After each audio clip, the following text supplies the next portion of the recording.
दोस्तों, आपने कुछ समय पहले सोशल मीडिया और न्यूज़ चैनल के जरिए पाकिस्तान में हो रहे इकोनॉमिक क्राइसिस के बारे में तो ज़रूर सुना होगा। वहाँ पर महंगाई आसमान छू रही है, फॉरेन रिजर्व नहीं है और पाकिस्तान दूसरे देश से कर्जा मांगता फिर रहा है।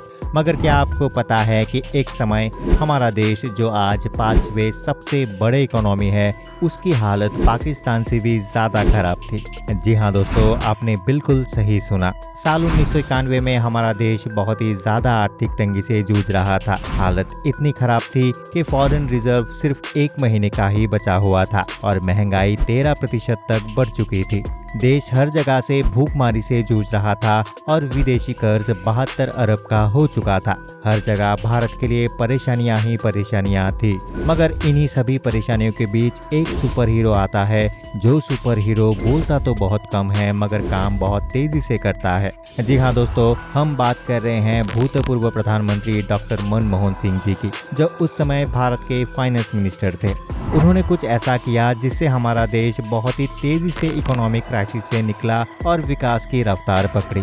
तो आखिर कौन कौन से वो कारण थे जिससे हमारे देश में इकोनॉमिक क्राइसिस आया और डॉक्टर मनमोहन सिंह जी ने उस समय कौन कौन से फैसले लिए जिससे हम आर्थिक रूप से सक्षम बन सके, जानेंगे आज के इस वीडियो में। लेकिन वीडियो शुरू करने से पहले अगर आप हमारे चैनल पर नए हैं तो चैनल को सब्सक्राइब कर इस वीडियो को अंत तक जरूर देखें। तो चलिए बिना देरी के शुरू करते हैं आज के इस वीडियो को।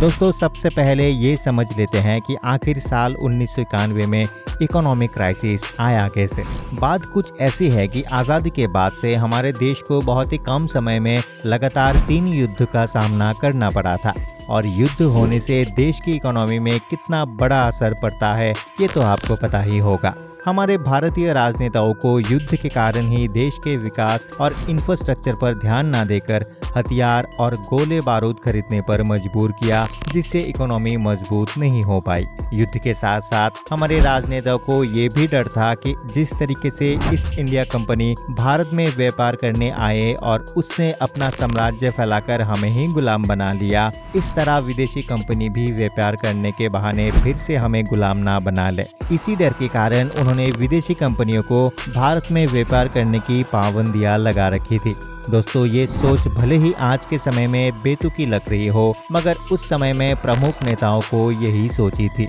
इसलिए आज़ादी के इतने साल बाद भी हमारा देश जहां था वही का वही रह गया और देश के लोग अमीर नहीं हो सके। बहुत ही कम ऐसे लोग थे जो अपनी खुद की कंपनी खड़ी कर सके। किसी भारतीय के पास फैक्ट्री लगाने के लिए पैसे भी हो तो उसे फैक्ट्री लगाने से पहले लाइसेंस लेना पड़ता था, जो लाइसेंस लेना बहुत ही ज्यादा मुश्किल भरा काम होता था। पेपर वर्क बहुत ज्यादा लंबा होता था और उसमें भ्रष्टाचार भी बहुत होते थे। चलिए, अगर किसी तरीके से लाइसेंस भी ले लिया और पैसे खर्च करके अपनी फैक्ट्री भी लगा दी, मगर उसके बाद भी एक समस्या बहुत बड़ी थी। दरअसल आज के समय में किसी प्रोडक्ट की कीमत कितनी होगी ये डिमांड के हिसाब से तय होता है, मगर उस समय ऐसा नहीं था।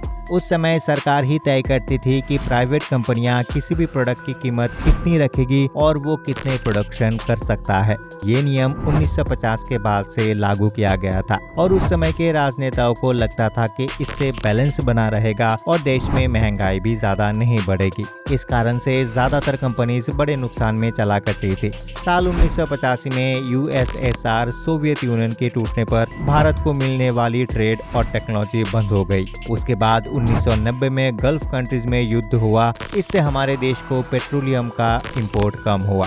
हमारे देश में महंगाई और भी ज्यादा बढ़ने लगी और इसी के साथ गल्फ कंट्री में काम करने वाले भारतीय लोगों का भी काम बंद हो गया, जिससे जो थोड़े बहुत विदेशी रकम भारत में आते थे वो भी खत्म हो गए। तो दोस्तों, ये तो थी इकोनॉमिक प्रॉब्लम्स जिनका सामना हर देश को करना पड़ता है, मगर उसके साथ ही उस समय भारतीय राजनीति भी उथल पुथल से जूझ रही थी। साल 1991 में जनता पार्टी ने गठबंधन से सरकार बनाई और चंद्रशेखर देश के नए प्रधानमंत्री बने, लेकिन उनके सरकार 2 महीने और कुछ दिन में ही गिर जाती है और जब अगली बार चुनाव होता है तो कांग्रेस भारी बहुमत के साथ सत्ता में आती है। 21 जून 1991 के दिन भारत के नए प्रधानमंत्री नरसिम्हा राव बने और उसके बाद देश में राजनीतिक शांति आई। नरसिम्हा राव ने सबसे पहले देश के बिगड़ती अर्थव्यवस्था को संभालने के लिए मनमोहन सिंह जी को फाइनेंस मिनिस्टर बना दिया। क्योंकि मनमोहन सिंह उससे पहले आरबीआई के गवर्नर और फाइनेंस सेक्रेटरी रह चुके थे और उन्हें फाइनेंस के बारे में अच्छी तरीके से नॉलेज थी। 24 जुलाई 1991 के दिन मनमोहन सिंह ने संसद में बजट पेश किया, जिसने देश के दशा और दिशा को बदल कर रख दिया। बजट में कुछ ऐसे बदलाव किए गए जिसे सुनकर विपक्ष ने भी खूब तालियां बजाई और बदलाव का समर्थन किया। इस एक बजट ने आज हमारे देश को बहुत ऊंचाई पर खड़ा कर दिया है। लेकिन आखिर उस बजट में मनमोहन सिंह का क्या फैसला था, आइए जानते हैं। दोस्तों, मनमोहन सिंह को ये बखूबी से पता था कि जब तक विदेशी कंपनियां भारत में नहीं आएंगी तब तक यहाँ की इकोनॉमी नहीं सुधर पाएंगी। इसलिए सबसे पहले विदेशी कंपनियों को भारत में आकर व्यापार करने की अनुमति दी गई, जिससे सबसे पहले वोडाफोन, सैमसंग और पेप्सी जैसे कंपनियां भारत में आई। विदेशी कंपनियों को ये पता था कि यहाँ का मार्केट बहुत बड़ा है और यहाँ पर किसी भी चीज का व्यापार बहुत ही तेजी से बढ़ेगा। इसलिए व्यापार करने की परमिशन पाकर सभी कंपनियां भारत में दौड़ी चली आई। विदेशी निवेशकों को भारतीय कंपनी में 51% तक निवेश करने की अनुमति दी गई, जिससे विदेशी पैसा भारत में आने लगा। उस समय के पहले तक हमारे देश के कुछ इंडस्ट्रीज जैसे टेलीकॉम, इंफ्रास्ट्रक्चर और स्टील आदि गवर्नमेंट के हाथ में था, मगर 1991 के बाद से कोई भी कंपनियां इन इंडस्ट्री में आकर व्यापार कर सकता है, ऐसा नियम बना दिया गया। आपको तो पता ही होगा, किसी भी कंपनियों को बड़ा करने के लिए बहुत सारे पैसे की जरूरत होती है और कोई भी इन्वेस्टर या किसी भी व्यक्ति के पास इतना सारा पैसा नहीं होता है। मनमोहन सिंह ने देश में ऐसी व्यवस्था भी की जिससे कंपनियां भारत में आसानी से आईपीओ लेकर आ सके। स्टॉक मार्केट को लोगों और कंपनीज दोनों के लिए आसान बनाया गया और सेबी, जिसे इससे पहले तक ज्यादा पावर नहीं थी,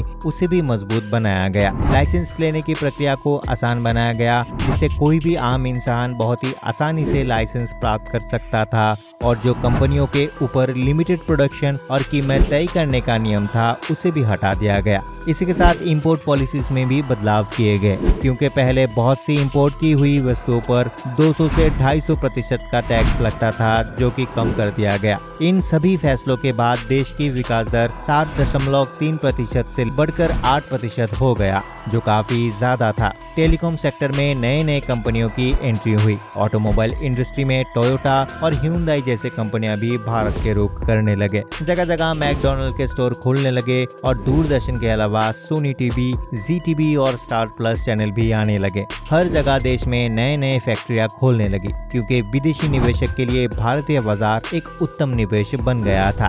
दोस्तों, उसके बाद देश ने फिर से कभी भी इकोनॉमिक क्राइसिस और भूखमरी, महंगाई जैसे समस्या को नहीं देखा। देश उसके बाद से लगातार इकोनॉमी पर ग्रोथ कर रहा है।